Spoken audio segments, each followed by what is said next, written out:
આમ અત્યારે કહેવા માંગુ, હજી હું 3 કલાક છું, 2 થી 3 કલાક।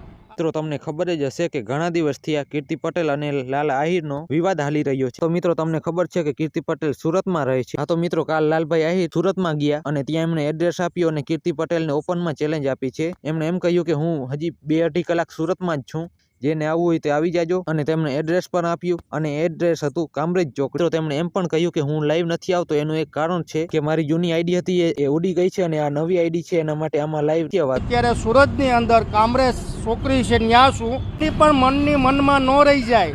જો ખુલ્લે આમ અત્યારે કહેવા માંગુ, હજી હું 3 કલાક છું, 2 થી 3 કલાક।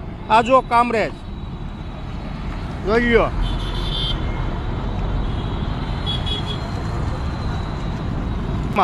મિત્રો 18 વર્ષને મારે હજી હું કહેવા માંગુ કે મારે વ્યક્તિગત વાંધો છે, જેને પણ કીર્તિ પટેલ થઈ મોટી મોટી બરારા પાડવાના ન હોય, સમજાણું? ગમે ત્યારે હું પૂગી જાઉં। હા તારા તું કહે સુરતમાં હું રહું ને આમ કરું ને, અત્યારે હાલમાં હું સુરત જ છું ને। મિત્રો બધાને ખબર જ હશે કે મુદ્દા શું હતા, પછી મુદ્દા મળે નહીં, પછી ખોટા નાટક કરે।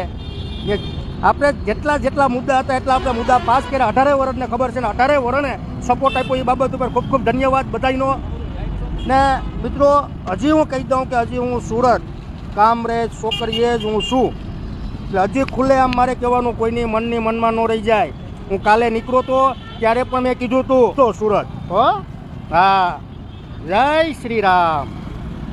મિત્રો તેમણે એમ પણ કહ્યું કે કીર્તિ પટેલ ખોટા નાટક કરે છે, એની પાસે હવે એકય મુદ્દો રહ્યો નથી, એટલા માટે આવું બધું કરે છે। હા તો મિત્રો હવે આપણે એ જોવાનું રહ્યું કે કીર્તિ પટેલ અને લાલભાઈ આહિરની ત્યાં મુલાકાત થઈ હશે કે શું થયું હશે, એ તો હજી કઈ બહાર નથી આવ્યું। જેવી કઈ એના વિશે અપડેટ મળે કે હું તમને એ અપડેટ આપી દઈશ। હા તો મિત્રો આજના માટે આટલું જ। આપણે કોઈ ખોટા થંબનેલ લગાવી અને વ્યૂઝ નથી છાપવા। જો તમને વિડીયોમાં મજા આવી હોય અને જે સાચું હોય સંભળાનું હોય તો ચેનલને સબસ્ક્રાઇબ કરી અને વિડીયોને લાઇક કરી દેજો અને કોમેન્ટ કરી દેજો।